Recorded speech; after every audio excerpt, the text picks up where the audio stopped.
ఓవైపు మన దేశంపై పుంకానుపుంకాలుగా సుంకాలు విధిస్తూ మోదీ స్నేహితుడని కేవలం భారత్ రష్యా చమురు కొంటున్నందువల్లే యుక్రెయిన్ ప్రజలు చనిపోతున్నారని రకరకాలుగా స్టేట్మెంట్స్ జారీ చేస్తున్నారు అమెరికా అధ్యక్షుడు డొనాల్డ్ ట్రంప్.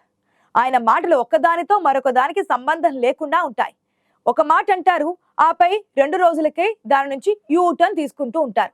పదే పదే చెప్పే విషయం ఏంటంటే, భారత్ పాకిస్తాన్ లాంటి గొప్ప దేశాల మధ్య భయంకర అణ్వస్త్ర యుద్ధం జరగకుండా తానే అడ్డుకున్నారని, తమతో వాణిజ్య ఒప్పందాలపైనే ప్రపంచంలోని దేశాలు ఊపిరి తీస్తూ బతుకుతున్నాయంటూ చెబుతూ ఉంటారు.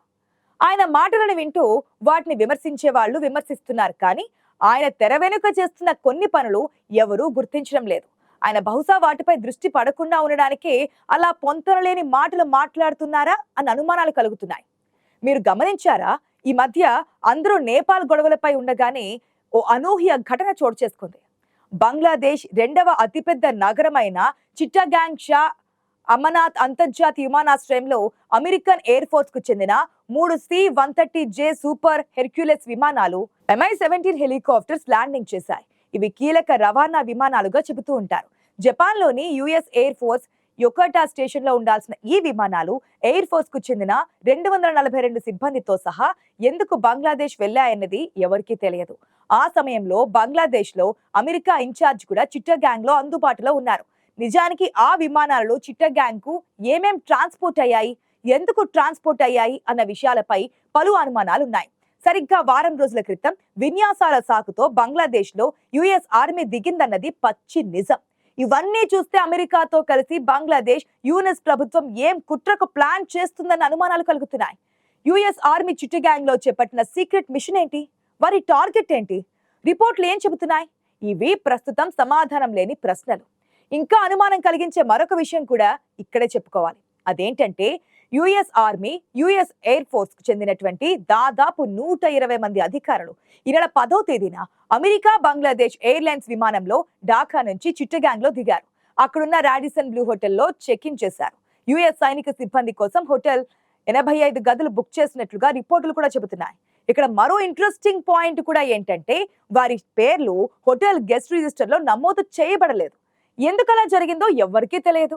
అయితే ఈ రోజుల్లో రహస్యాలను కాపాడడం చాలా కష్టం. క్రమంగా బయటకు వస్తున్న సమాచారం మేరకు అమెరికా, బంగ్లాదేశ్, శ్రీలంక దేశాలు కలిసి సెప్టెంబర్ 19 వరకు 4 రోజుల పాటు ఆపరేషన్ పసిఫిక్ ఏంజెల్ పేరిట విన్యాసాలు చేస్తున్నారు. ఈ యాక్టివిటీలన్నీ భారతదేశం చుట్టుపక్క సముద్ర జలాల్లోనే ఎందుకు జరుగుతున్నాయి? ఏ ఆపద వచ్చినా మన వద్ద సహాయం పొందే బంగ్లాదేశ్, శ్రీలంక దేశాలు ప్రస్తుతం అమెరికాతో కలిసిపోవడం చూస్తే రక్తం కొత్త ఉడికిపోతోంది. అసలు అమెరికాకు ఈ 4 అర్భక దేశాలతో మన భూభాగం చుట్టూ విన్యాసాలు జరపాల్సిన అవసరం దేనికో అర్థం కాదు. పైగా ఇవన్నీ చిట్టగాంగ్ లోనే ఎందుకు జరుగుతున్నాయన్నది అంతకంటే తెలియని విషయం. గత ఏప్రిల్లో US special forces command officer Arvello Jackson Bangladesh వచ్చారు. అతను ఆగస్టు 31న ఢాకాలో వెస్టిన్ హోటల్లో అనుమానాస్పద స్థితిలో మృతి చెందాడు. అతని మరణం అనుమానాస్పద స్థితిలో ఉన్న బంగ్లాదేశ్ పోలీసులు పోస్ట్ మార్టం కూడా నిర్వహించలేదు. ఇది జరిగిన కొన్ని రోజుల తర్వాత యుఎస్ ఆర్మీ సైనికాధికారులు ప్రత్యేకంగా బంగ్లాదేశ్ వచ్చారు. బంగ్లాదేశ్ గాని అమెరికా గాని ఆయన మృతిపై ఎక్కడా బహిరంగంగా స్పందించలేదు. ఓవైపు మనపై సుంకాలు విధిస్తూ భారత వ్యతిరేక ప్రకటనలు చేస్తున్న అమెరికాకు బంగ్లాదేశ్ చిట్టగాంగ్ లో ఆ దేశంతో కలిసి సైనిక విన్యాసాలు దేనికన్నది $1 మిలియన్ ప్రశ్నగానే మిగిలింది. ఇది మనం అమెరికా నుంచి వచ్చిన డేంజర్ బెల్స్ అనుకోవాలా అన్నది ఇప్పుడు చర్చనీయాంశంగా మారింది. ఈ సంఘటనపై అనేక రూమర్లు కూడా ప్రచారంలో ఉన్నాయి. అమెరికా బంగ్లాదేశ్ కేంద్రంగా భారత్ పై ఏదో కుట్ర చేస్తోంది అని సోషల్ మీడియాలో పుకార్లు వ్యాపిస్తూ ఉన్నాయి. నేరగాళ్లకు అడ్డాగా చెప్పుకునే చిట్టగాంగ్ నగరం భారత సరిహద్దులకు ఆనుకొని ఉంటుంది. ఇక్కడే అనేక డ్రగ్ మాఫియాలు పనిచేస్తూ ఉంటాయి. అందుకే ఇది మనకు కీలకమైన అవుట్ పోస్ట్ గా ఉంటుంది. అమెరికా ఎయిర్ ఫోర్స్ సరిగ్గా ఈ ప్రాంతాన్ని ఎంచుకొని భారత్ పై కుట్రకు తెర తీస్తున్నారన్న అనుమానాలు వ్యాపిస్తున్నాయి. గత సంవత్సరం ఆగస్టు నెలలో బంగ్లాదేశ్ లో జరిగిన విద్యార్థుల ఉద్యమం నేపథ్యంలో షేక్ హసీనా గద్దె దిగడం, భారత్ పారిపోవడం, 600 మందికి పైగా చనిపోవడం, బంగ్లాదేశ్ వ్యాప్తంగా హిందూ దేవాలయాలను కూల్చేయడం, హిందువులను వెంటపడి ఓచకోత కోయడం జరిగిపోయింది. అయితే ఈ కూప్ వెనుక అమెరికా ఉన్నట్లు ఇప్పటికే ఆధారాలతో సహా వార్తలొచ్చాయి. ఆ దేశ మాజీ ప్రధాని షేక్ హసీనా పతనం తర్వాత బంగ్లాదేశ్, అమెరికా మధ్య సైనిక సంబంధాలు గతంలో లేనంతగా పెరిగాయి. ఎంతలా అంటే బంగ్లాదేశ్ సైన్యంతో US army, US air force ఏకంగా జాయింట్ మిలిటరీ విన్యాసాలు నిర్వహించేదాకా పరిస్థితులు వచ్చాయి. కానీ దాని వెనుక అగ్రరాజ్యం డీప్ స్టేట్ హస్తం ఉందని, బంగ్లాదేశ్ ఆధీనంలో ఉన్న సెయింట్ మార్టిన్ దీనిని అమెరికా కోరితే షేక్ హసీనా నో చెప్పిందని చాలా మందికి తెలియదు. దాంతో అమెరికా తన ఏజెంట్ నోబెల్ గ్రహీత మహమ్మద్ యూనస్ ను బంగ్లాదేశ్ ఇన్ఛార్జ్ గా నియమించడం జరిగింది. దీని వెనుక భారత వ్యతిరేక కుట్ర ఉన్నట్లుగా స్పష్టంగా తెలుస్తోంది. మహమ్మద్ యూనస్ కారణంగా శత్రువుగా వ్యవహరించే పాకిస్తాన్ తిరిగి బంగ్లాదేశ్ తో చెట్టాపట్టాలు వేసుకోవడం జరిగింది. రేపటి రోజుల్లో డాట్స్ కలుపుకొని చూస్తే అర్థమవుతాయేమో కానీ ఇప్పుడు మాత్రం ఇన్ని ఘటనల వెనుక అమెరికానే ఉందన్నది సుస్పష్టం. మొన్న ట్రంప్ బ్రిటన్ పర్యటనలో ప్రధాని స్టార్మర్ తో కలిసి విలేకరుల సమావేశంతో మాట్లాడారు. యుక్రెయిన్ పై పుతిన్ యుద్ధాన్ని ఆపలేకపోవడం తనను బాగా నిరాశపరిచిందన్నారు. ప్రధాని మోదీ సన్నిహిత స్నేహితుడే అయిన రష్యా నుంచి చమురును కొనడం వల్ల అధిక సుంకాలు విధించాల్సి వచ్చిందని స్పష్టం చేశారు. సుంకాల వల్ల చమురును రష్యా నుంచి భారత్ తీసుకోకపోతే ధరలు దిగొస్తాయి. అప్పుడు పుతిన్ చేతులెత్తేస్తారు. దాంతో ఆయనకు మరో మార్గం ఉండదు అంటూ ప్రపంచానికి కాకమ్మ కథలు చెప్పారు. మాకు భారత్ తో సన్నిహిత సంబంధాలున్నాయని మీకు తెలుసు. ప్రధాని మోదీ నాకు బాగా దగ్గరని తెలుసు. ఇటీవలే ఆయనకు ఫోన్ చేసి జన్మదిన శుభాకాంక్షలు కూడా చెప్పా. మాకు మంచి సంబంధాలున్నాయి, అయినా వారిపై సుంకాలను విధించాను అని ట్రంప్ అన్నారు. మీకు తెలుసా, కేవలం మన దేశం మాత్రమే కాదు, చైనా కూడా అమెరికాకు భారీ స్థాయిలో సుంకాలు చెల్లిస్తోంది. మరిన్ని సుంకాలు వేయడానికి అమెరికా కూడా సిద్ధంగా ఉంది. రష్యా నుంచి చమురు కొనుగోలు ఆపివేస్తేనే రష్యా దిగొస్తుంది అని అంటూ ట్రంప్ తాడు బొంగరం లేని మాటలన్నీ మాట్లాడుతూ ఉంటారు.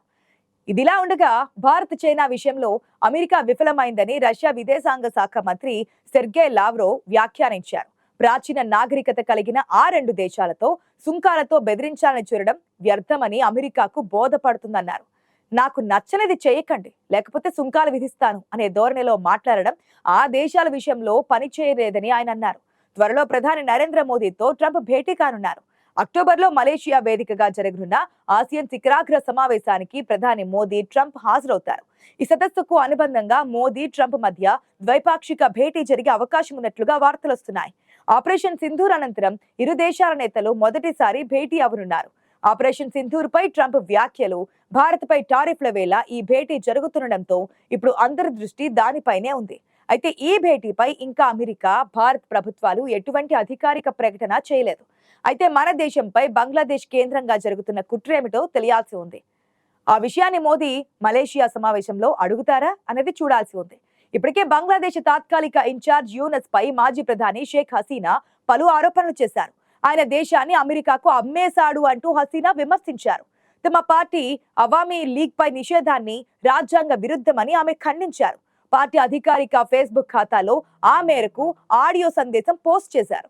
యూనస్ దేశాన్ని అమెరికాకు అమ్మేశారని, ఉగ్రవాదుల సహాయంతో అధికారాన్ని ఆక్రమించారని ఆమె ఆరోపించారు. ఇదిలా ఉంటే మన దేశం అమెరికా, బంగ్లాదేశ్ కేంద్రంగా ఏం చేయబోతుందన్నది తెలుసుకోవాలని అంటున్నారు పరిశీలకులు.